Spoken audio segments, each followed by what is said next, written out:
하늘의 주 외에 누가 내게 있으리요? 이 땅의 주밖에 나의 사모할 자 없나이다. 내 육체와 마음은 쇠잔하나 하나님만이 내 마음의 반석이시오 내 영원한 분길이시라. 주를 떠나서는 내게 아무 유익한 것이 없나이다.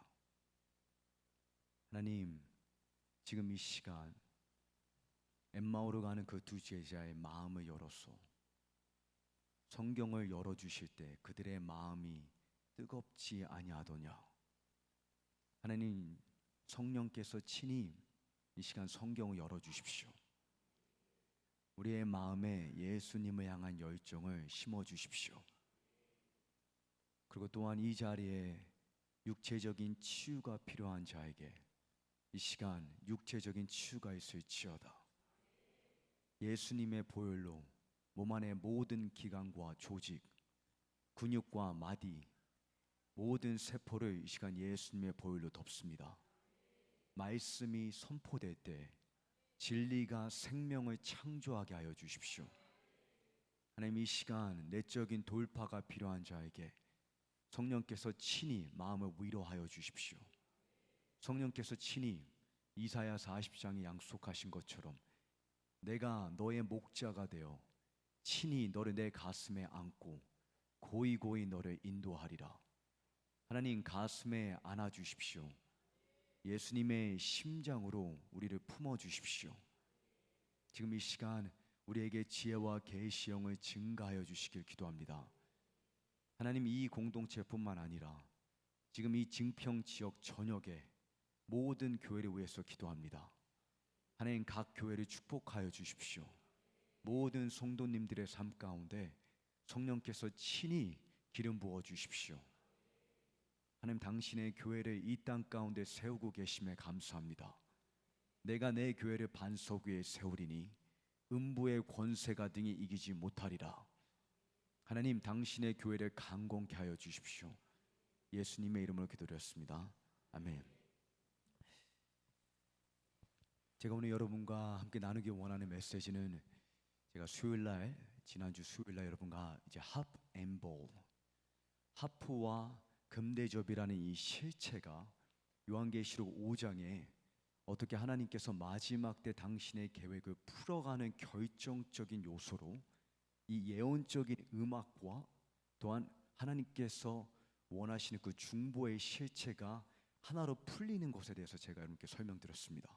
그러면서 이 천상의 예배의 질서를 이 공동체 안에 이제 앞으로 풀어가기를 원한다는 것을 설명을 드리면서 왜 새로운 예배의 질서를 개척하기 원하는지, 그래서 제가 이렇게 여러분이 초청을 했습니다. 사람은 누구나 자연스럽게 익숙한 것이 편하기 마련입니다. 새로운 것을 경험하는 것이 낯설고 불편한 것이 당연합니다. 그러나 때로 우리가 물 위를 걷는 기적을 경험하기 원한다면 배라는 내가 안전하고 익숙한 지대에서 나와서 주님과 함께 물 위를 걸어야 합니다. 그 말은 곧 주님 안에서 새로운 모험을 요구한다는 것입니다. 그래서 제가 여러분께 각 세대 가운데 새로운 예배의 질서를 개척한 사례들에 대해서 이야기를 했습니다. 초대교회가 새로운 예배의 질서, 유대인들은 2000년이라는 시간 동안 항상 성막에 가서 오직 대제사장만 1년에 한 번 지성소로 들어갈 수가 있었는데 초대교회 예수님의 십자가로 휘장이 찢어지면서 모든 성도에게 지성소로 들어갈 수 있는 새로운 예배의 질서가 생겼고, 하나님께서 그 공동체 가운데 사도와 목사와 교사들을 세우는 새로운 예배의 질서를 개척했습니다. 그래서 제가 또 하나의 예로 마틴 루터라는 이 종교 개혁자가 수천 년 동안 이 천주교라는 억압 아래 오직 사제들만, 오직 교황만 성경을 읽을 수 있고 라틴어로 오직 교황만 우리를 대신해서 성경을 해석할 수 있다, 교황에게만 절대적인 권위가 있다라는 그 예배의 질서를 마틴 루터라는 종교 개혁자가 성경을 보면서 아니 모든 성도에게 하나님께서 말씀을 주셨고 모든 성도가 하나님의 말씀을 읽고 해석하고 하나님을 알아갈 수 있다라는 새로운 예배의 질서를 개척했습니다. 그로 인해서 종교 개혁이 이루어졌습니다. 마찬가지로 제가 여러분께 특별히 이 예배의 질서를 개척한 한 사람의 예로 무엇보다 다윗을 강조했습니다. 모세의 이 성막에서는 오직 제사장이 레위 지파만이 성막에 갈 수 있고 레위 지파만 제사를 드릴 수 있고 모든 족속 그 모든 지파를 대표해서 그리고 대제사장이 1년에 딱 한 번 그 지성소 안으로 들어가서 언약궤를 볼 수 있는데 다윗이라는 사람은 그냥 단순히 왕이 아니라 선지자라는 것을 제가 말씀을 드렸습니다. 그럼 제가 여러분께 무엇을 강조해 드렸냐면 다윗이라는 이 한 사람이 하나님의 꿈을 발견했다는 것입니다. 여러분, 하나님께 꿈이 존재한다는 거 아십니까? 필요가 없으신 자족하신 스스로 완벽한 하나님 안에 갈망이 존재합니다. 그 갈망이 천지창조의 원천입니다. 그 갈망이 대체 기도의 집이라는 시체랑 무슨 연관성이 있으며 더 나아가서 그 기도의 성경적인 기도의 집, 제가 말하는 기도의 집은 지금 성경적인 실체를 말합니다. 어떠한 단체가 이름 짓는 사역의 방식을 말하는 것이 아니라 성경에서 하나님이 지명하신 기도의 집이라는 그 실체가 무엇을 의미하며 그것이 다윗의 장막과 어떻게 연결이 되고 더 나아가서 무엇보다 중요한 것은 증평 믿음교회라는 공동체의 앞으로 나아가야 될 방향과 무슨 상관인지를 제가 이렇게 설명드리고 합니다. 근데 제가 이 메시지를 통해서 제 전제는 무엇이냐면 제 메시지의 의도는 무엇이냐면 결국 이 공동체 증평 믿음교회와 이 증평에 있는 교회의 미래와 운명이 달린 이슈라고 감히 주장하기 원합니다. 왜 그러한지는 여러분께서 오직 성경 앞에서 성경이 뭐라고 주장하고 있는지를 확인하시기를 바랍니다. 그 제가 여러분께 다윗의 장막이라는 우리가 흔히 잘 듣고 익숙한 하나님을 밤낮으로 예배한 다윗의 장막이라는 실체를 제가 설명을 드렸는데 우리가 한 가지 이해해야 되는 진리는 무엇이냐면 성경이 사도행전 2장 30절을 보게 되면 너희가 다윗이 선지자였다는 것을 알지 못하느냐. 시편 2편이나 시편 110편 같은 본문을 보게 되면 다윗이 하늘 보좌에 예수님과 아버지의 대화를 엿듣습니다. 그러니까 다윗은 그냥 정치적인 정책을 펼친 사람이 아니라 선지자로서 하늘 보좌에 올라갔고 그 보좌의 실체를 눈으로 보았으며 그 본 것을 이 땅의 현실이 되게끔 구현한 것입니다. 마치 출애굽기 25장을 보게 되면 하나님이 모세를 시내산의 정상으로 부르십니다. 그리고 하나님께서 40일 금식 끝에 무엇을 계시하냐면 언약궤와 성막의 이 청사진을 계시하는데 이렇게 말씀하십니다. 출애굽기 25장 8절에 너는 내가 내게 보여준 그 형식과 패턴 그대로 내가 너에게 말하는 성막을 지어라. 천상에 하나님의 성전의 실체가 있는데 내가 너에게 보여주는 그 청사진 그대로 이 지구에 하늘에 이루어진 하나님의 뜻이 현실이 되게 하라. 그것이 성막의 실체였습니다. 다윗은 하늘 보좌의 그 하나님의 대화를 들었을 뿐만 아니라 하늘 보좌의 요한계시록 4장과 5장이 보여주고 있는 하늘의 문이 열려서 음성이 들려 나에게 말해 이리로 올라오라. 내가 내게 장차 무슨 일이 일어날지 보여주리라. 내가 보좌 위로 올라가니 보좌에 앉을 시간이 있는데 그가 벽옥과 같이 그 영광의 광채를 비추고 있으며 홍보석과 같은 예수님의 사랑의 광채가 빛을 비추고 있으며 녹보석과 같은 이 에메랄드 무지개 하나님의 자비가 그 보좌를 둘러싸고 있는데 하나님의 모든 행적과 기사와 이적은 하나님의 자비에서부터 비롯되도다. 천둥과 번개와 지진이 그 보좌에서 우러나고 있으며 금초대 일곱 금초대 성령님의 완벽한 사역이 그 보좌를 운행하고 있고 그 가운데 그 중심에 무엇이 존재하고 있냐? 4명의 생물들을 내가 보는데 그들은 머리끝부터 발끝까지 다 눈으로 가득하더라. 그들이 6,000년의 이 역사 가운데 하는 딱 한 가지 사역이 있습니다. 예수님을 보는 것. 하나님을 보았을 때 나오는 반응이 무엇이냐? 거룩하다, 거룩하다, 거룩하다. 존귀하신 하나님, 어제도 오늘도 영원히 밤낮으로 쉴 수 없고 억제할 수 없는 그 예배 가운데 24 장로가 그 예수님의 보좌를 둘러싸고 있는데 그들에게 주신 면류관을 내어 던지면서 마치 베다니 향유 옥합처럼 하나님께 자신의 모든 영광을 내어 던지면서 밤낮으로 주님을 영광과 권세와 감사가 주께 합당하도다. 존귀하시다. 그러니까 하나님께 합당한 그 예배를 드리는 것을 보았습니다. 다윗이 그것을 보고 그 하늘에 이루어지는 아버지의 뜻이 이 땅에 이루어질지어다. 하나님의 나라가 이 땅에 도래한다는 것의 정의가 무엇인지를 보았고, 그것을 그냥 기도만 한 것이 아니라 현실이 될 수 있게 자신의 모든 정치적인 권력과 인플루언스를 사용해서 그가 288명의 레위인 싱어들을 배치시켰고, 하나님의 언약궤를 연 뒤에 그 다음에 4,000명의 악기 연주하는 뮤지션들을 세웠습니다. 그리고 4,000명의 문지기들을 세워서 그 성전을 지키게 했고, 그리고 그 사역에 자신의 개인적인 그리고 국가적인 자원 130조 원 이상을 투자를 했습니다. 근데 중요한 것은 이것입니다, 여러분. 우리는 다윗이라는 사람이 하프를 너무나 좋아했어. 악기를 너무나 좋아했기 때문에 자신의 개인적인 취향을 예배의 모델로 삼았다라고 오해할 수가 있습니다. 그렇지 않습니다.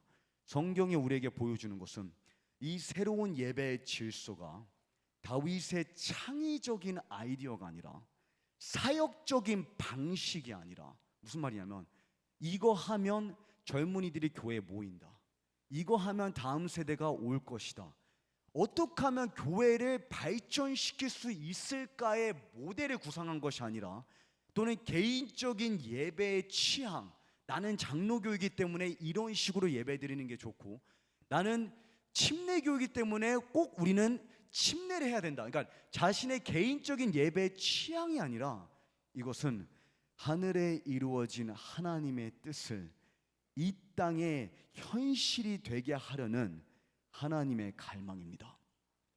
그랬기 때문에 다윗이 이 예배의 질서와 이 방식이 하나님의 계시이자 명령에 의한 것임을 강조합니다. 역대하에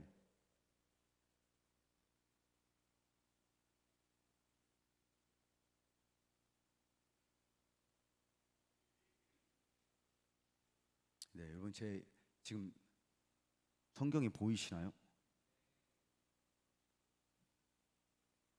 네, 저는 여기 지금 스크린이 깨졌는데, 네, 제가 읽도록 하겠습니다.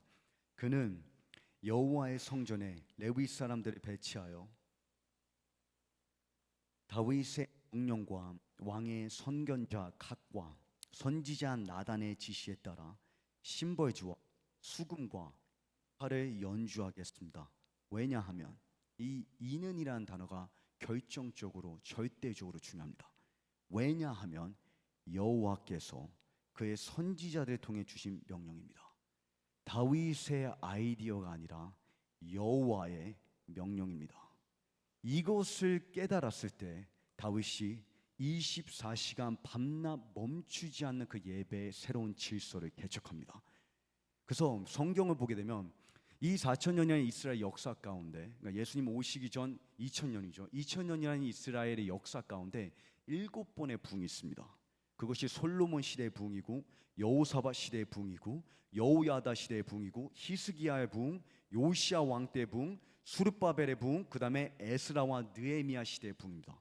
이 7번의 국가적인 부흥의 최종적인 결과가 무엇인지 아십니까? 여러분, 저희가 저번 주 주일날 서울 이 시내 한복판에 가서 정말 어떻게 보면 한국교회 역사적인 순간을 목격하고 왔습니다. 200만 명의 성도들이 서울 시내에 무릎을 꿇고 하나님을 찬양하고 예배한다는 것은 오직 하나님만이 펼치실 수 있는 하나님의 사역입니다. 저희는 우리가 모두가 그 현장을 목격하고 왔습니다. 근데 여기서 중요한 질문이 있습니다. 그것의 목적이 무엇일까요? 그 일 자체는 중요한데, 너무나 귀한데, 우리가 항상 물어야 되는 것은 이것을 통한 하나님은 무엇을 이루기 원하시냐는 겁니다. 이것 자체가 목적이 아닙니다. 만약에 이것을 통해서 하나님께서 부흥을 가져오신다, 이 젊은이들의 메마른 뼈와 같은 심령의 생기를 불어넣으시겠다, 성령을 부어주신다, 그러면 그 대각성과 부흥을 통해 하나님은 무엇을 궁극적으로 이루기 원하시냐는 겁니다. 이스라엘 역사에 매번 왔던 요시아의 종교개혁이든 히스기야의 개혁이든 그 각 부흥 때마다 최종적인 결과가 무엇이었냐? 다윗의 장막의 회복이었습니다. 그 말은 곧 부흥의 본질이 단순히 복음 전파와 회개, 영혼 구원에 그치지 않고, 왜 그러하냐? 부흥의 목적은, 궁극적인 것은 인간이 아니라 하나님이기 때문입니다. 궁극적으로 부흥이 존재해야 되는 이유는 인간이 지옥에서 탈출할 필요가 있기 때문이 아니라 하나님의 예배를 받으시기에 극상의 가치가 있기 때문에 그 존귀함을 업신여길 수 없기 때문입니다. 그래서 하나님께서 메마른 뼈와 같은 이스라엘, 불신 가운데 하나님을 원하지도 않는 이스라엘을 왜 부활시키실 것이냐, 그 궁극적인 이유를 뭐라고 말씀하시냐면, 내가 나를 위하여 이 일을 이룰 것이야. 내가 어찌 내 영광을 남에게 양보할 수 있겠느냐? 내 찬송을 우상에게 양보하지 아니하리라. 왜 하나님이 반드시 북한을 회복하시지 아십니까? 왜 하나님이 여러분의 가정 가운데 하나님의 약속을 반드시 이루셔야 하는지 아십니까? 하나님 자신 때문에. 하나님의 찬송을 우상에게 양보할 수 없기 때문에, 하나님의 영광을 업신여길 수 없기 때문에. 여러분 두고 보십시오. 이 죽은 메마리와 뼈와 같은 이 젊은이들에게 예수님을 향한 열정이 집어삼킨 바 될 것입니다. 한번 두고 보십시오. 과연 동성애의 영과 성문란함의 영과 마약 중독의 영과 온갖 악마의 귀신들의 영이 과연 하나님의 영광을 뺏어갈 수 있는지, 저는 그렇지 않다고 생각합니다. 하나님이 K-팝과 K-드라마가 뺏어간 이 다음 세대의 시선과 마음을 반드시 장악하시고 지배하실 것입니다. 내가 내 영광을 남에게 양보하지 아니하리라. 하나님, 당신의 뜻이 이루어지게 하여 주십시오. 그러한 하나님의 갈망, 그러한 하나님의 그 궁극적인 목적, 그 말은 곧 각 교회와 선교단체, 이것이 만약 부흥의 본질이라면, 그래서 존 파이퍼 목사님, 오늘날의 이 복음주의의 아버지로 불리는 존 파이퍼 목사님이 이렇게 말합니다. 선교는 교회의 궁극적인 목표가 아니다. 궁극적인 목표는 예배다. 선교가 존재하는 이유는 예배가 없기 때문이다.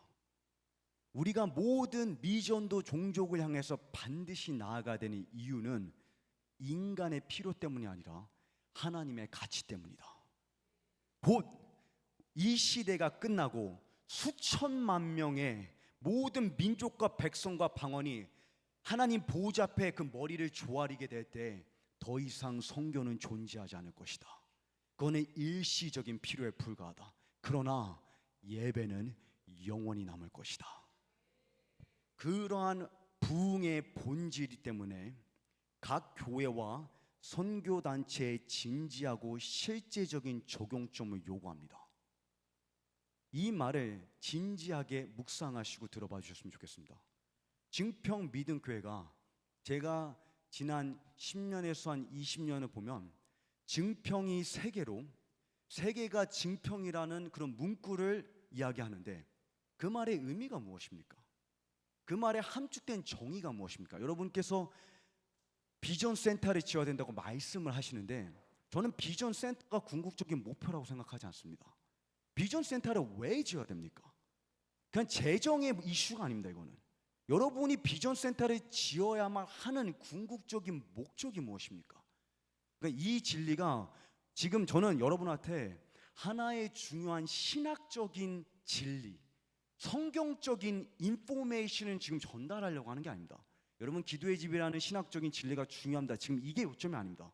여러분이 왜 그 많고 많은 교회 가운데 하필이면 너무 많은 기도와 열정을 요구하는 이 증평 믿음교회, 여기 너무 많은 것을 요구하잖아요.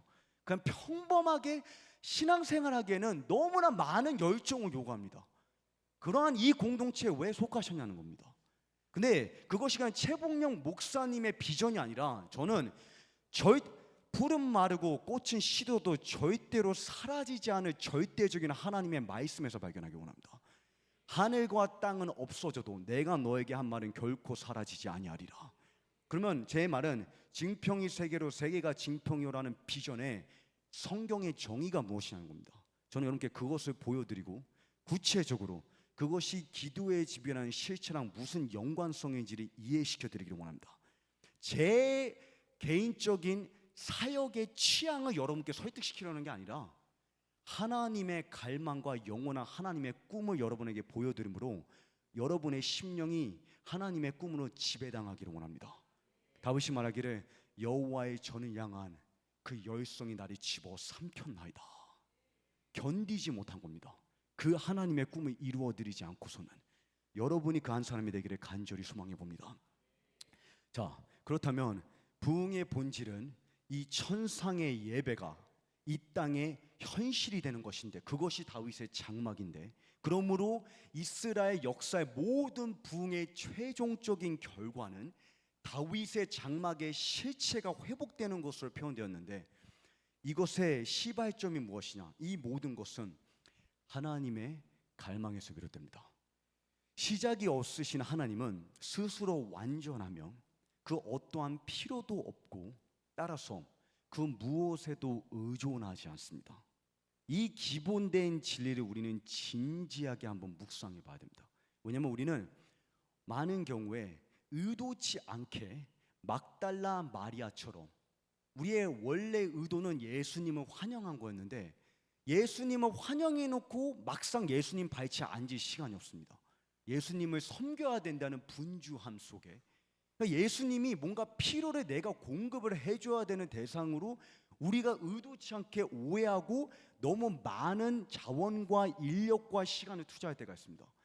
근데 하나님이 스스로 완전하면 자족하시다는 진리를 깨닫게 될 때 우리에게 어떠한 질문이 형성이 되냐면, 그렇다면 왜 하나님은 우주를 창조하신 것일까? 필요가 없으시다면. 자, A.W. 토저 박사의 말을 한번 들어보시기 바랍니다. A.W. 토저 박사가 하나님의 자족하심에 대해서 이렇게 표현합니다. 필요는 피조물의 언어이지 창조자에게 적용되지 않는다. 피조물에게는 늘 무언가가 필요하다. 그 무엇도, 그 누구도 자체로 완전하지 않기 때문에 존재하려면 자신 밖에 있는 그 무엇이 필요하다. 호흡하는 모든 생명체는 공기가 필요하고, 모든 유기체는 양분과 수분이 필요하다. 지구에서는 공기와 물을 제거하면 모든 생명체는 곧 죽어버린다. 오직 하나님만이 그 무엇도 필요하지 않다. 모든 인간이, 자 여기서 주목하시기 바랍니다. 이 표현을, 모든 인간이 맹인이 되어버리더라도 낮에는 태양이, 밤에는 별들이 여전히 비칠 것이다. 지구가 종말해도 태양에 아무런 영향을 끼칠 수가 없습니다. 태양은 우리를 위해서 존재하지 않습니다. 태양 그 자체가 빛을 발사하고 있습니다. 지구가 그 영양분, 그 빛의 영양분의 혜택을 누리던 못 누리던 하나도 중요하지 않습니다. 그 존재는 영원히 그냥 존재합니다. 왜냐하면 이것들은 그 빛의 혜택을 누리는 수많은 사람들에게 전혀 의지하지 않기 때문이다. 지구상의 모든 인간이 무신론자가 되더라도, 잘 들으시기 바랍니다. 지구에 존재하는 모든 영혼이 무신론자가 돼서 하나님을 모독하더라도 하나님에게는 아무런 영향도 미치지 못한다. 하나님은 누구도 의존하지 않는 그분 자신이다. 그 말은 곧 모든 인간이 사라져도 하나님께는 아무런 영향이 없다는 겁니다. 제 말의 의도를 오해하지 않으시기 바랍니다. 제 말의 의미는 하나님이 모든 인간이 사라지기를 원하신다는 말이 아닙니다. 다만 인간의 필요 때문에 또는 인간의 필요로 하시지 않는다는 겁니다. 그거를 분별하실 수 있어야 됩니다. 그래야지 여러분이 하는 직장과 사업과 사역이 올바른 태도에서 올바른 방향을 향해서 나아갈 수가 있습니다. 모든 인간이 맹인이 되고 불신자가 되어도 하나님의 만족하심에 아무런 영향을 끼칠 수가 없습니다. 그 말은 예수님을 영접한다고 해서 그분의 완전함이 커지거나 예수님을 부인한다고 해서 그분의 완전함이 작아지지 않습니다. 자, 그렇다면 중요한 질문은 무엇이냐? 대체 하나님은 왜 우주를 창조하셨을까? 무엇 때문에 이 세계를 지으신 것일까? 무엇 때문에 이 타락한 세상을 버리지 않을까요? 왜 예수님이 십자가에 달리신 겁니까? 그 목적이 대체 무엇입니까? 그에 대한 답 한 단어로 압축하면 desire, 갈망입니다. 시작이 없으신 자족하신 창조주 안에 억제할 수 없는 갈망이 존재합니다. 이 갈망이 바로 태초에 빛이 있으라 말씀하신 창조의 원천이며, 이 갈망이 인간이 범죄하여 타락했을 때 마땅히 진멸시키시고 파멸시키시지 않고 용서하는 자비의 원동력입니다. 십자가에 달리시기 직전 예수님의 기도 속에 이 갈망이 가장 명확하게 계시됩니다. 예수님께서 기도하시기를 아버지여, Father, I desire, 내가 갈망하나이다. 2000년의 그 4천 아브라함 이 천지 창조 때부터 하나님께서 역사를 기다리셔서 선지자를 통해 말씀하시지 않고 자연을 통해 말씀하시지 않고 말씀이 육신이 되셔서 인간의 입으로 직접 삼위일체 하나님이 당신의 갈망을 계시하는 순간입니다. 섣불리 이 본문을 읽지 않으시길 부탁드립니다. 아버지여, 내가 갈망하는 것은 내게 주신 자도 나 있는 곳에 나와 함께 있어. 내가 있는 곳에, 이 곳이라는 이 단어를 제가 이제 앞으로 하이라이트 할 겁니다. 아버지께서 창세 전부터 나를 사랑하심으로 내게 주신 나의 영광을, 이 영광은 예수님을 향한 아버지의 사랑을 압축시키고 있습니다. 그들로 보게 하시는 건 아니다. 하나님의 영광을 본다는 것의 의미는 본문에 의하면 그냥 하나님의 광대하심과 위대하심 뿐만 아니라 예수님을 향한 아버지의 사랑의 강도의 열성을 우리가 보는 겁니다. 그게 예수님의 영광입니다. 내가 이 영광을 보는 것인데 왜 이것을 보냐? 내가 아버지의 이름을 그들에게 알게 하였고, 복음 전도의 목적이 무엇인지 주목하시기 바랍니다. 왜 예수님을 전해야 되냐? 왜 예수만이 길이요 진리요 생명이라는 것을 사람들에게 선포해야 되냐? 또 알게 하리니 이는 왜냐하면 나를 사랑하신 그 사랑이 그들 안에 있고. 여러분, 한번 진지하게 묵상해 보시기 바랍니다. 언젠가 연약하고 깨어진 저와 여러분이 예수님을 사랑하게 될 것인데 성부 하나님만큼 사랑하게 될 것입니다. 이 말의 의미를 진지하게 묵상해 보시기 바랍니다. 우리 서명순 권사님이 이제 곧 예수님을 사랑하게 될 것인데 성부 하나님이 예수님을 볼 때 느끼는 그 동일한 강도로 성부 하나님만큼 예수님을 향유하게 될 것입니다. 이것은 우리의 머리로 상상할 수 없는 초자연적인 새 피조물을 요구하는 성령의 기적입니다. 그러하기 때문에 로마서 5장에 성령께서 이 사랑은 너희의 마음 가운데 부으셨다. 여러분, 이것이 여러분의 유업입니다. 예수님을 사랑하되 성부 하나님만큼 예수님을 사랑하게 되는 것. 자, 이것이 하나님의 계획, 이것이 하나님의 목적인데 이제 성경은 이것을 한 단어로 압축합니다. 그것이 뭐냐면 교제입니다. 교제, 사귐. 요한일서 1장 3절을 보게 되면 우리가 너에게 복음을 전파한 이유는 우리와 함께 너희가 그 사귐에 있게 하려 함이라. 우리의 교제는 성부와 성자의 사귐이니라. 무슨 말이냐면 복음을 전파한 것의 목적은 단순히 지옥을 탈출하고 천당 가는 것이 아니라 나를 사랑하는 나 자신의 목적대로 살아가는 죄라는 자살행위에서 하나님의 사랑과 성부 하나님과 예수님 삼위일체의 교제 안으로 들어가는 것이다. 그 실체를 누리기 위해서 예수 그리스도의 복음이 전파되었다는 것입니다. 자, 이것이 하나님의 갈망인데 이 갈망을 구현하기 위해서 하나님의 계획이 탄생합니다. 천지창조의 빛이 있으라 말씀하신 자, 하나님의 갈망, 그 하나님의 갈망을 구현하기 위한 하나님의 계획이 시작됩니다.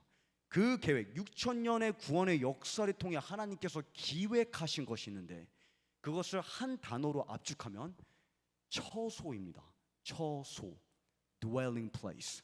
이 처소가 지구라는 물리적인 공간으로 형성이 되는데, 이 공간은 하나님과 인간이 서로의 전적인 소유가 되는 집을 의미합니다. 집. 자, 이게 왜 중요하냐면, 하나님께서 에덴 동산을 형성하셨을 때 에덴이라는 실체가 있고, 그 중심에 여러분께서 나중에 에덴 동산을 조금 이해를 하시게 되면, 나중에 모세의 성막이, 그리고 성전이 지성소가 있고, 뭐라고 하죠? The most holy place, holy place. 지성소가 있고 성소가 있고, 그 다음에 바깥들이 있잖아요. 세 개 단계로 구분되어 있죠, 맞죠? 그게 에덴 동산의 구조를 그대로 본딴 겁니다. 에덴 동산을 보게 되면 창세기 2장 8절에 에덴 안에 하나님께서 그 중심에 동산을 지으셨다고 합니다. Planted the garden. 동산이라는 지성소가 존재하는데, 여기 왜 중요하냐면 아담을 그 동산 안에 두십니다. 무슨 말이냐면, 우리가 생각하는 성전은 내가 거하는 집에 살다가 일주일에 한 번 하나님을 예배하러 성전으로 방문합니다. 아담의 에덴 동산의 시체는 방문객이 아니었습니다. 그는 지성소라는 동산이 집이었고, 그 동산의 흙에서부터 인간의 뼈가 창조됩니다. 모든 세포가. 무슨 말이냐면, 모든 인간이 파라다이스를 그토록 갈망하는 이유는 여러분의 DNA에 에덴의 파라다이스가 있기 때문입니다. 그 지성소를 집으로 삼고 여호와의 임재가 내 거처가 되어서 그 하나님과 함께 거니는 동산에서부터 충만함이 흘러넘쳐서 바깥으로 우리가 나아가는 것입니다. 이 패러다임의 시프트가 있습니다. 자, 그럼 중요한데, 이 하나님과 인간이 거하는 집을 만들기 위해 하나님께서 뭐라 말씀하시냐? 스가랴 8장에 여호와께서 이렇게 말씀하셨다. 내가 시온으로, 이 장차 예수님께서 예루살렘으로 다시 재림하시는 것을 의미합니다. 돌아왔으니 예루살렘에 뭐라고요? 살겠다. 예수님은 이 지구로 다시 재림하셔서 우리를 데리고 천국으로 가시기 위함이 아니라 다시 돌아오셔서 이 지구에 영원히 사시기 위해서 돌아오십니다. 그리스 철학은 이 물리적인 세계가 너무 타락했기 때문에, 이 우리의 육체가 너무 타락했기 때문에 이 지구는 종말해야 되고, 우리는 영적인 세계, 이 영으로 몸 없이 영원히 살아야 된다라고 주장하지만, 그거는 그리스 철학이지 성경 신학이 아닙니다. 성경 신학은 태초에 하나님이 하늘과 땅을 지으셨으니 여호와 보시기에 좋았더라. 하나님께서 나무를 심으시고 꽃을 심으시고 모든 각 종류의 동물을 만드셨으니 여호와 보시기에 좋았더라. 하나님 보시기에 한 번 좋은 것은 영원히 좋습니다. 그렇기 때문에 예수님께서 다시 지구로 돌아오실 건데, 구체적으로 어디가 예수님의 보좌가 될 것이냐? 예루살렘입니다. 그래서 지금 이스라엘이냐 팔레스타인이냐 이란이냐, 이게 정치적인 갈등의 이슈가 아닙니다. 사탄이 이사야 14장을 보게 되면 내가 여호와의 보좌를 차지하리라, 하나님의 보좌를 에덴 동산의 자신의 보좌로 삼기 원하는 사탄과 그 하나님의 계획의 전쟁입니다. 그래서 여러분께서 그것을 이해하셔야 됩니다. 그런데 예루살렘에 돌아와 살 것인데, 자 보십시오. 그러면 만군의 여호와의 산은 거룩한 산이라 불릴 것이다. 이게 영어로는 holy, 거룩한 산, mountain. 이 단어가 왜 중요하냐면, 이제 이사야 56장에 내가 그들을 내 거룩한 산으로 인도하여 내 기도의 집에서 그들을 기쁘게 하리니 내 기도의 집은 만민이 모이는 기도의 집이 될 것이라. 무슨 말이냐면, 이 거룩한 산 예루살렘이 바로 기도의 집의 실체를 의미합니다. 근데 이것을 누가 깨달았냐? 다윗이라는 사람이 깨닫습니다. 시편 132편은 다윗의 언약입니다. 다윗이 베들레헴에서 하나님과 언약을 맺습니다. 내가 이 하나님의 꿈을 이 지구의 현실이 되게 하기까지 내 침상에 올라가지 아니할 것이며 내 눈꺼풀로 조이게 하지 아니할 것이고, 내 부유함과 내 사역과 내 왕국의 번성으로 결코 만족하지 아니하리라. 언제까지? 전능자의 처소가 이 지구에 발견하기까지. 그 언약을 선포하면서 왜 자신이 그 언약을 맺었는지 하나님이 자신에게 계시하신 것을 예언합니다. 그 가운데 뭐라고 기록되어 있냐면 여호와께서 시온을 선택하셨고 주가 계실 곳이 되기를 바라셨습니다. 이곳이 영원토록, 이 단어가 중요합니다. 영원토록. 그냥 천년 왕국이라는 메시아의 시대가 아니라 영원이라는 시각 가운데 이 지구가 내 안식처가 될 것이라. 내가 여기에 거할 것이다. 내가 그것을 갈망한다. 다윗은 이 하나님의 갈망을 보았고 그 하나님의 갈망이 자신의 원띵의 갈망이 된 것입니다. 예수님께서 뭐라 기도하시냐? 아버지, 내가 갈망하는 것은 저들이 나와 함께 있어 저들로 내 영광을 보게 하사. 다윗이 고백하기를 One thing have I desired of the Lord. 내가 여호와께 갈망하는 한 가지, 내가 이것을 일평생에 구하리니 내가 여호와의 아름다움을 앙망하며 여호와의 전에 거할 것이라. 다윗의 원띵과 예수님의 갈망이 하나의 실체입니다. 그것이 하나가 될 때 어떠한 일이 펼쳐지냐? 다윗의 장막, 하늘의 기도의 집이 이 지구의 기도의 집에 실제로 풀어지게 되는 것입니다. 보이십니까? 자, 이 실체, 이것이 바로 에덴 동산이고 이것이 바로 새 예루살렘입니다. 성경의 시작도 거쳐 이 처소라는 에덴 동산으로 시작하고 성경의 결말도 구름이 아니라 이 지구의 예루살렘이 회복되는 하나님의 처소로 끝맺는 이유는 창세기부터 요한계시록까지 하나님의 갈망을 이루는 계획이 무엇이냐? Dwelling place. 하나님의 처소를 이 지구에 형성하는 것이기 때문입니다. 이해가십니까? 지금 이제 이것이 어떻게 증평 믿음교회의 방향과 연결되는지를 제가 연결지을 거기 때문에 여러분께서 잘 이 순서를 따라와 주셔야 됩니다. 자, 그러하기 때문에 요한복음 14장을 보시면 예수님께서 이렇게 말씀하십니다. 지금 제자들에게 내가 너희를 떠날 것이라 말씀하시면서 근심하지 말라고 말씀하십니다. 근데 왜 근심하지 말아야 되냐? 예수님께서 이렇게 설득하십니다. 너희는 마음에 근심하지 말라. 내 아버지 집에는, 제가 여러분께 에덴 동산은 그냥 어떠한 방문하는 예배의 장소가 아니라 집이라고 말씀드렸죠. 내 아버지 집에는 있을 곳이 많다. 나는 너희가 있을 곳을 마련하러 간다.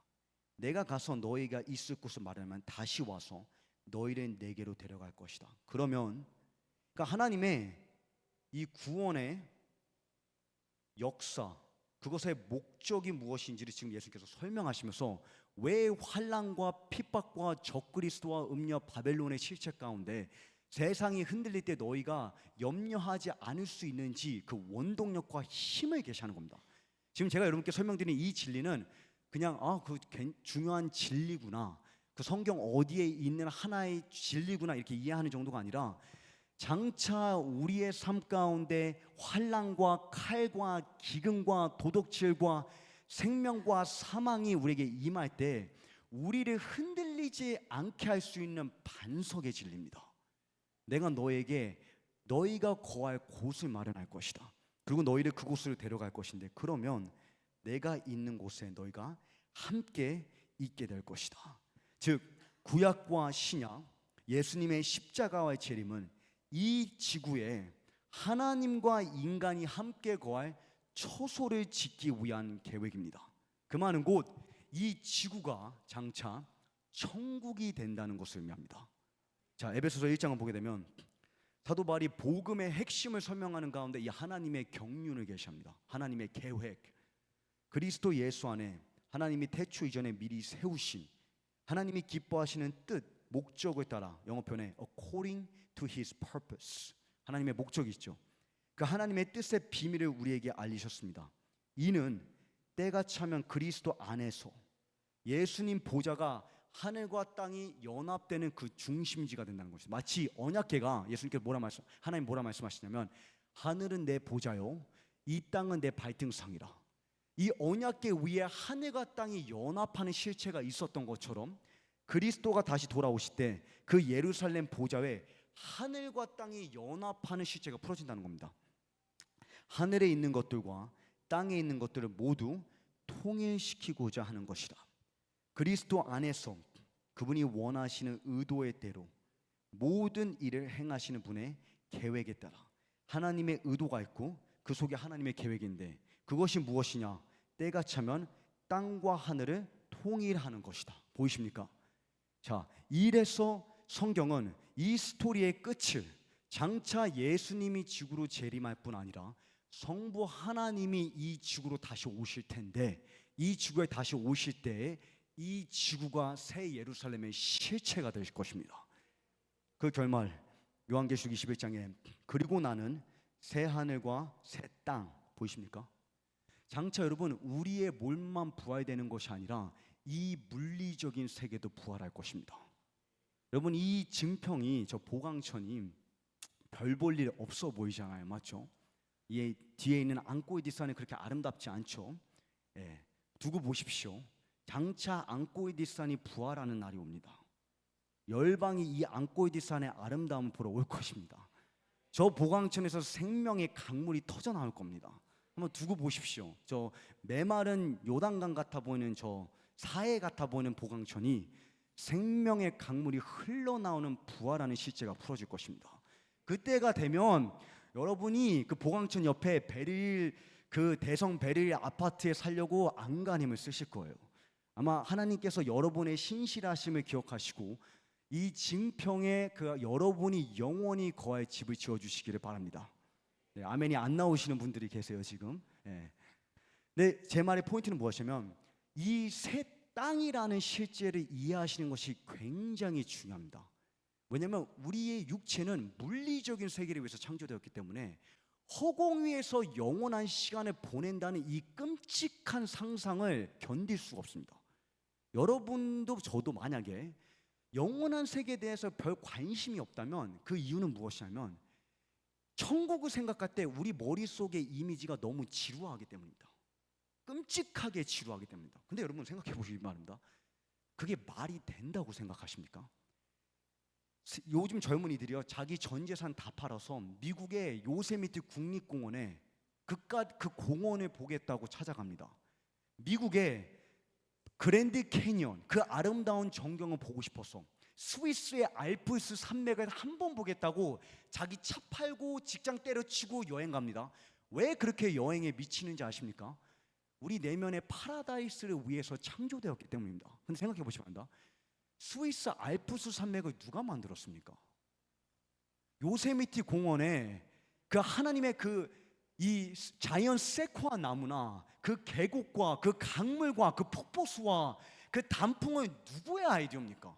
그런데 우리 머릿속에 왜 천국은 흰색 구름에 흰색 성가대 가운을 입고 흰색 날개를 달고 금색과 하프를 들고 영원이라는 끔찍하고 지루한 시간을 보내는 것입니까? 누가 여러분에게 그런 거짓말을 했습니까? 네, 누가 그렇게 했습니까? 세상 철학이 그런 말을 했겠죠. 그러하기 때문에 C.S. 루이스라는 한 신학자가 말하기를 오늘날 교회가 무능력한 이유는 영원한 세계에 대한 실제를 모르기 때문이다. 교회 안에 권능이 풀어지려면 영원한 세계에 대한 계시가 먼저 풀어져야 됩니다. 자, 이 땅이 새롭게 될 것인데 그리고 이 땅에 여러분께서 영원토록 아름다운 갑자기 제 머릿속에 왜 황금, 호박, 고구마가 갑자기 떠오르는지 모르겠지만 제가 고구마 너무 사랑하는 거 여러분 아시죠? 영원한 세계에서 먹게 될 그 황금 고구마가 얼마나 맛있을지 달콤하고 죄송합니다. 근데 그 실제입니다. 여러분께서 그런 상상, 이게 어리석은 이야기 같지만 그런 상상이 있어야지 예수님을 믿는 것이 세상의 그 어떤 포도주보다 달콤하게 됩니다. 자, 새 땅이 풀어질 것인데 주목하시면 한다. 처음 땅과 처음 하늘과 처음 땅은 사라지고 바다도 더 이상 존재하지 않았습니다. 또 거룩한 도성 새 예루살렘이 하늘에서부터 하나님께로부터 내려오는 것을 보십니까? 천국이 지구로 강림하는 겁니다. 예수님만 강림하시는 게 아니라 보았습니다. 그리고 나는 보호자에서 큰 음성이 말씀하는 것을 들었습니다. 보아라, 하나님의 장막이 사람들과 함께 있으니 그분께서 그들과 함께 거하실 것이다. 영원히 우리와 함께 살겠다고 말씀하십니다. 이거는 우리의 머리로 상상할 수 없는, 그렇기 때문에 사도 바울이 하나님께서 그 사랑하는 자들을 위해서 준비하신 것은 너희의 머리로 상상할 수도 없고 귀로 들어본 적도 없고 너희가 감히 상상조차 할 수도 없느니라. 우리와 함께 거하실 것이다. 그들은 하나님의 백성이 되고 하나님께서 친히 그들과 함께 계실 것이다. 자, 여태까지 제가 여러분께 많은 이 진리를 이야기했습니다. 하나님 안에 창조를 한 하나님의 목적이 있고 그 갈망을 이루는 하나님의 계획이 있고 그 계획은 하늘과 땅을 통일해서 이 지구가 천국이 되게 하는 것이라 했는데, 여기서 중요한 질문은 무엇이냐면, 선교사님, 그것이 기도의 집과 대체 무슨 상관입니까? 이래서 우리가 그토록 예수님의 예언을 주목해야 됩니다. 예수님께서 성전에 가셔서 성전을 치우고 정결케 하시면서 뒤집어 엎으시되, 예수님께서 장차 성전의 본질, 교회의 본질, 하나님께서 인간과 함께 거하는 그 성전이 무엇을 위함인지를 예언하십니다. 내 아버지의 집은 기도의 집이라 일컬었거든 너희가 강도의 소굴이 되게 하였느니라. 무슨 말이냐면, 기도의 집에 대한 하나님의 갈망을 캐치하지 못하면 그 교회는 강도의 소굴이 될 수도 있다는 것입니다. 그러나 그 하나님의 꿈을 깨닫고 하나님의 갈망을 깨닫고 그 기도의 집이라는 에덴에서부터 새 예루살렘까지 하나님이 지구에 거하기 원하는 그 다윗의 장막의 실체를, 하늘의 뜻을 이 지구의 현실이 되게 한다면 하나님께서 그 지역을 에덴 동산이 되게 하신다는 겁니다. 그래서 제가 이렇게 말씀드리기를, 이것은 그냥 또 하나의 중요한 신학이 아니라 이 공동체의 운명이 달렸다고 말씀드렸습니다. 증평 믿음교회가 에덴 동산의 실체를 이룰 것인지, 아니면 이 증평의 교회가 강도의 소굴이 될 것인지는 기도의 집에 대한 하나님의 비전을 깨닫느냐 못 깨닫느냐에 달려 있습니다. 그러하기 때문에 제가 끝으로 이제 여러분께 증평이 세계로, 세계가 증평이로라고 라는 말에 어떤 방향으로 가야 되는지 딱 두 가지만 하려고 원합니다. 이제 이것으로 기도하고 마치겠습니다. 증평이 세계고 세계로, 세계가 증평이로라고 하는 말의 의미는 이 지역이 영적인 수도가 되겠다는 뜻입니다. 근데 성경 보게 되면 영적인 수도로 하나님께서 택하신 곳이 있습니다. 그곳이 어디냐면 예루살렘입니다. 그래서 요 에스겔서 5장을 보시게 되면 5장 5절에 예루살렘은 세상의 중심이라, the center of the world, 열방 모든 민족의 중심이라 이렇게 말씀하십니다. 만약에 정말 증평이 세계를 향해서 가고 세계 민족들이 증평으로 오려면 이 증평 지역이 하나님이 거하시는 영적인 수도가 됩니다. 그 영적인 수도가 되기 위해서 어떠한 특징을 요구하냐? 예루살렘이 열방의 중심인데, 그럼 예루살렘의 특징이 무엇이냐를 주목하면 됩니다. 이해하십니까? 비전 센터라는 건물이 세워진다고 세상이 여기로 오지 않습니다. 또는 이 청주공항이 인천공항을 대체한다고 저의 갈망입니다. 그날을 꿈꿔봅니다. 제가 우리 태용 집사님과 유미 집사님께 우리 군수님께 가서 부탁 좀 드리라고, 이 청주공항을 확장해서 열방이 이곳으로 올 수, 제가 2시간 반씩 버스를 타고 가기가 귀찮거든요. 근데 이 지역이 교통수단이 발달한다고 해서 열방이 이곳에 오지 않습니다. 제가 지난 13년 동안 있었던 캔사스 기도의 집이 1년에 10만 명의 방문자들을 모으는데, 너무나 많은, 세상에 캔사스라는 지역이 어딘지 세상 사람들 모릅니다. 그냥 기도의 집이라는 거 하나 때문에 거기까지 오는 겁니다. 전 세계에서 그곳에 오는데 너무나 말이 안 되는 숫자의 방문자들이 와서 그 지역의 그 시장이 저희 기도의 집을 방문할 정도로, 도대체 이 구석탱이에서 뭘 하고 계시길래 전 세계 사람들이 여기에 공부를 배우려고 하나님을 찾으러 여기에 오냐. 제가 왜냐면 이 아이합이라는 이 단어가 미국의 팬케이크 집의 이름입니다. 팬케이크 인터내셔널 하우스 오브 팬케이크, 팬케이크 집의 이름이에요. 그 유명한 체인이에요. 체인. 이해가시죠? 그러니까 마치 우리 여기 증평에 뭐 응급실 떡볶이 있는 것처럼 미국 전역에 팬케이크 집이 아이합이에요. 그래서 제가 처음에 이 공항에 딱 갔는데 저보고 왜 캔사스에 가냐. 제가 당당하게 나는 아이합 대학교 국지의 대학교에 들어가려고 합니다. 저를 너무나 이상한 사람으로 쳐다보는 거예요. 도대체 어떠한 팬케이크를 배우고 싶기에 그 팬케이크 국제대학교로 캔사스까지 가냐. 네, 제 말은 포인트는 그 정도로 캔사스에 볼 게 없고 할 게 없는 곳인데 왜 전 세계에 10만 명씩 모였냐. 두 가지 특징이 있습니다. 제가 성격적으로 이거를 정의하도록 하겠습니다. 이것을 여러분께서 이 비전을 사는지 안 사는지 이제 여러분의 선택입니다. 저는 방향을 제시할 뿐입니다. 성경적으로. 근데 이것을 품는 것은 여러분에게 달렸습니다. 첫 번째는 그 지역이 말씀의 강물이 터져야 됩니다. 이사야 2장을 보게 되면 이사야 2장에 마지막 날에 여호와의 성전이 있는 산이 이제 예루살렘이죠.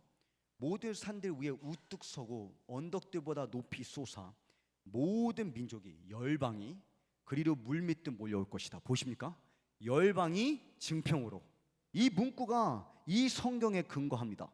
물론 최봉년 목사님이 이 성경 본문에 근거해서 하신 말인지는 모르겠지만 저는 성경에서 그 비전을 찾습니다. 열방에 올 것인데 많은 백성이 오면서 말할 것이다. 왜 증평으로 가야 하냐? 왜 그곳이 영적인 수도가 되냐? 자, 올라가자. 여호와의 산으로, 야곱의 하나님의 집으로. 그 집의 실체, 하나님의 기도의 집의 실체가 그곳에 풀어지고 있기 때문입니다.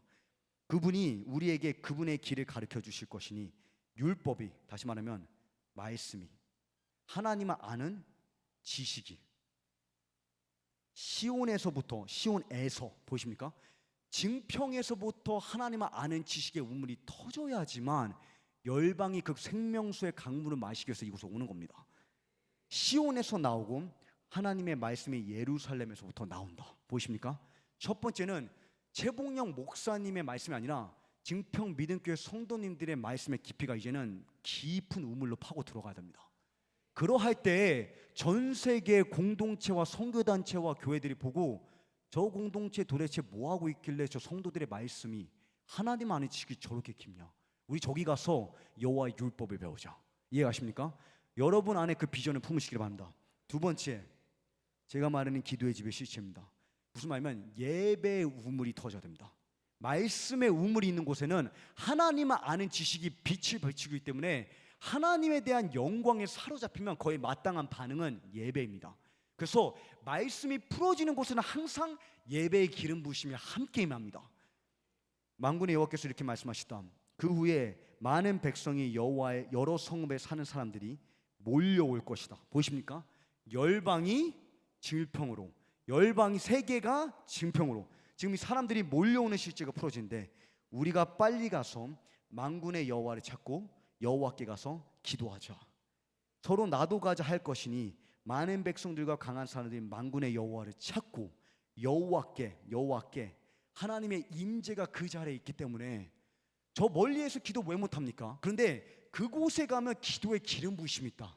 그곳에 가면 예배의 기름 부으심이 있다.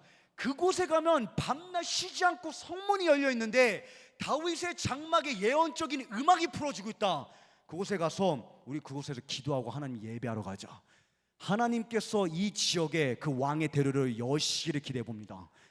여러분 그 비전을 품으시기 바랍니다. 하나님, 이 공동체 안에 하늘에 이루어지는 하나님의 꿈이 이 증평의 현실이 되게 하여 주십시오. 다윗이 본 그 예수님의 갈망이 우리의 원띵이 되게 하여 주십시오. 이곳에 예수님의 존귀하심이 밤낮으로 변호되게 하여 주십시오. 예수님 온 땅을 두루 살필 때 당신이 쉴만한 처소를 이 증평 땅 가운데 찾아주십시오. 저희가 함께 기도하도록 하겠습니다. 하나님 감사합니다. 기도의 집에 대한 하나님의 갈망 우리가 보았습니다. 하나님의 갈망이 열성으로 우리의 마음을 집어삼켜 주십시오. 그래서 이 지역 안에, 이 공동체 안에 하나님께서 거하실 처소가 발견되기를 원합니다. 하나님께서 쉬실 수 있는, 영원히 사실 수 있는 하나님의 임재가 풀어지며 치유의 기름 부으심이 풀어지며 예배의 기름 부으심이 풀어지며 말씀의 강물이 흘러나오는 하나님의 거룩한 성산을 이곳에 세워주십시오. 하나님, 우리 성도님들의 마음 가운데 하나님의 꿈으로 집어삼켜 주십시오. 하는 모든 일터에서 그 사업이 다윗이 왕국을 지을 때 자신이 모은 130억 원의 조가 도대체 하나님의 뜻과 하나님의 나라와 어떻게 연결되는지 보았던 것처럼 하나님 우리의 재정과 우리의 인력과 우리의 관계와 우리의 가정이 하나님의 꿈을 이루어 드리는 기도의 응답이 되기를 원합니다. 하나님 이 지역 가운데 하나님의 꿈을 이루어 주십시오.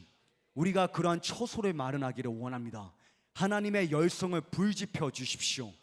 하나님 각 성도님들이 하는 모든 일 가운데 그 모든 사역에 제사장적인 기름 부심이 풀어지기를 원합니다.